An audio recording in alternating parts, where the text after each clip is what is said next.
त्या भगवंताला बरोबर ते भगवंत तुम्हाला जवळ घेतं, लक्षात ठेवा. म्हणून आपल्याला जर त्याच्या जवळ जायचं असेल तर काय करावं लागेल?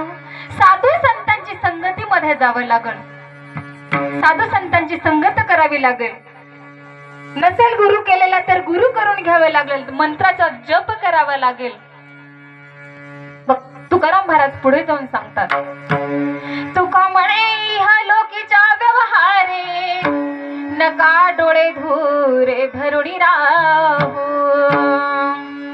बाबांनो, या ठिकाणचा म्हणजे इहलोक, या लोकामधला जो व्यवहार आहे हा सर्व व्यवहार खोटा आहे, मायेच आहे. याच्यामध्ये गुंतून पडू नका. डोळ्यामध्ये धूर गेला का तसं बसू नका.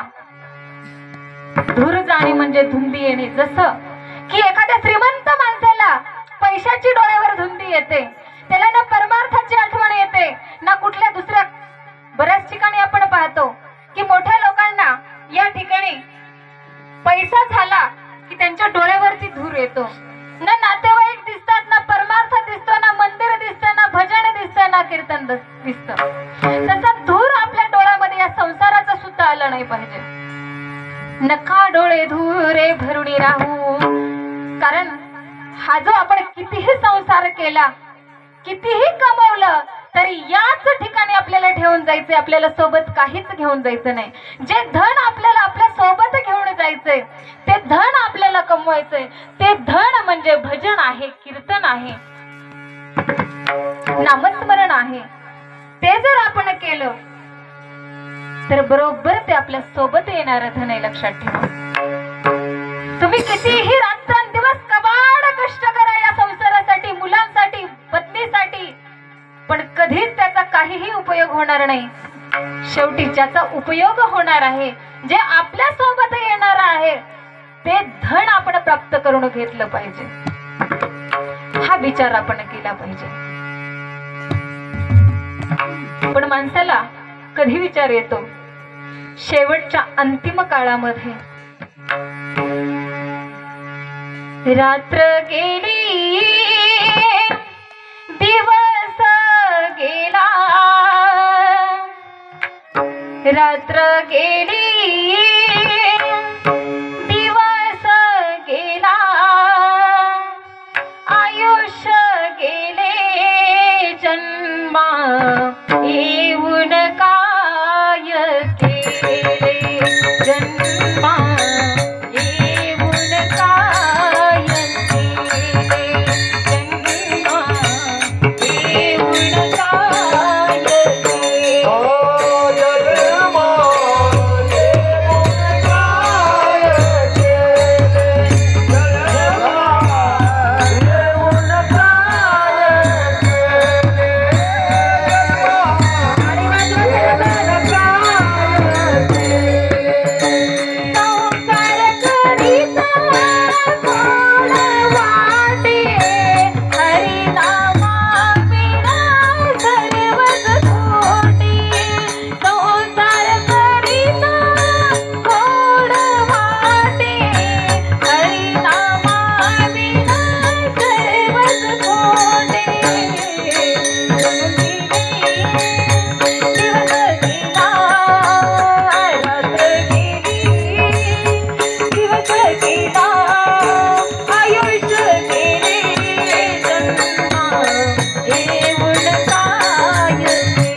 आपल्याला पश्चाताप होतो अंतिम काळामध्ये.